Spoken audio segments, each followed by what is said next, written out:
I was at a teacher's retirement party in Salisbury Saturday night, and a good friend of mine, actually, he had 36 years in the White Comico retirement system, told his story that he was at Purdue Stadium. We were watching a Shorebirds game, and a parent had come up and talked to him, and the next day in school, he cornered the teacher, a friend of mine, and said, you know, I saw you with Senator Colburn at Purdue Stadium last night, and you were drinking a beer. And immediately he said, well, if you saw me with Senator Colburn at Purdue Stadium, I was drinking more than one beer. And I say that because I'm only going to have one beer tonight because I do have to go. But you know, I've been working with ABATE since 1983. I think your brochure is perfect. I particularly like the picture of the rider with the T-shirt, "Let those who ride decide." I looked at Uncle Ray's agenda and talk about the 2010 session. This booklet is a brief synopsis of what happened during the 2010 session. So I'll try to go over this booklet. And well, actually, what Ray said, what happened, what did, what was bad, and where do we go from here at the 2011 session. I think Delegate Hadaway, Riccio, and Delegate Eckert and Senator Harris have already talked about the only bill we have to pass is the budget bill, and basically the budget problems have been pushed off to the next governor, whether O'Malley's re-elected or Governor Early gets elected, and the next General Assembly. We know out of 47 senators, we know there's going to be 3 new ones because Andy is going to get elected to Congress, so he won't be back. But briefly, in the 25 minutes that I'll try to do at 5. It was the 427 session. It was my 24th. I've been working with ABATE for 24 years. If you go back to the 8 years in the House of Delegates back to 1983, there were 2,700 bills, 810 passed. Again, I think there was enough talk about the budget. The spending obligations exceed revenues by $1 billion annually for the next 5 years projection. The sex offender legislation was passed. Many of the bills were very good bills. They stemmed from the murder and rape of 11-year-old Sarah Foxwell. As you know, on Christmas Day, they found her body in Salisbury. She'd been raped and murdered, and a body burned almost beyond recognition. In the Senate, we did amend the bill to say that it was a driver's license provision that would only be recognizable to a police officer if the police officer stopped an individual, and let's say they had a young lady in the back seat sleeping. The police officer, through a code, again only recognizable to a police officer, would note that this driver was a sex offender. Obviously, that would send up a red flag. I don't know why the ACLU is so guarded against the rights, protecting the rights of sex offenders, but that's what they do. And the amendment passed the Senate. I think it was 44 to 0, and failed in the House of Delegates. So again, the main provision we need is to enforce the death penalty. Maryland has a death penalty, but the O'Malley administration has given us a de facto moratorium on the death penalty through the AELR committee, which Delegate Eckert and I serve on.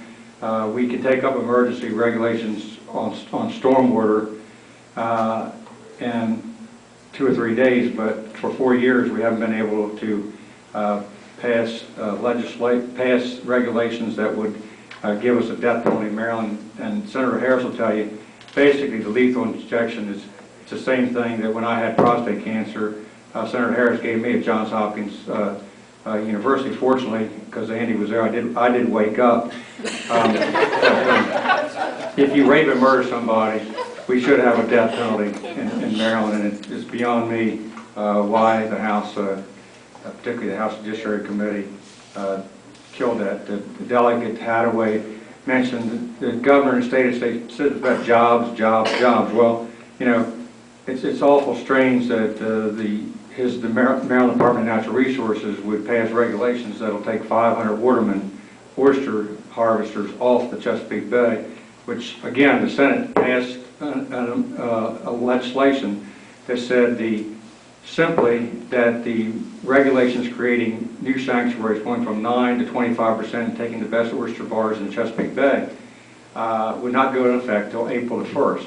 No environmentalists, and my administrative assistant told me that I was one of the 4 Republican senators, Senator Pipkin and Brinkley and Kittleman and I both received a 0 rating from the Maryland for League of Conservation Voting, who think that early voting is a conservation issue.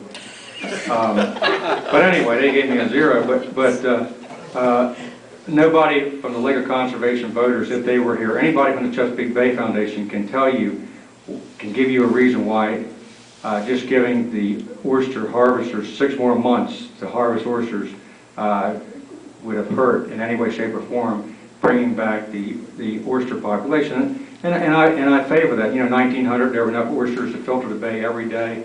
We need a viable oyster population. For some reason, our Maryland Department of Natural Resources, under Governor O'Malley, cornered the Army Corps of Engineers and Virginia, and they voted against trying to experiment with the area Kansas oyster, which we know from experiments has done very well in the Chesapeake Bay. In fact, we have very good stories of how well it's done. In fact, there's some Girl Scouts paddling around the mouth of the Rappahannock and thought they saw sea monsters. These were about 9-inch oysters that had been left from a Virginia experiment. So if you're serious about the Chesapeake Bay, we need to experiment with area Kansas oysters. I'm getting close to the 5 minutes. The big gorilla in the budget, the 800-pound gorilla, is the pension system, the funding of pensions. And I have a chart if you care to look at it. But basically, funding for the teacher systems alone, say for instance, Anne Arundel County, and I've got a chart, FY 2010, FY 2011, which we start July the 1st.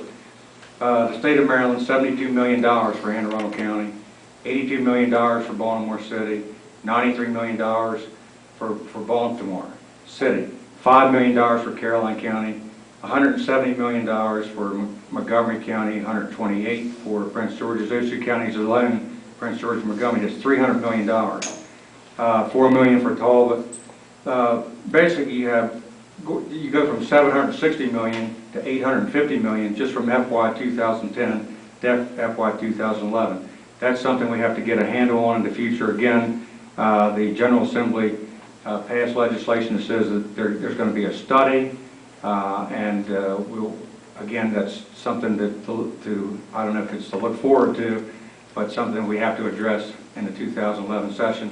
Thank you for inviting me to be here, and I look forward to working with ABATE, probably not another 24 years, but at least in the future. Thank you.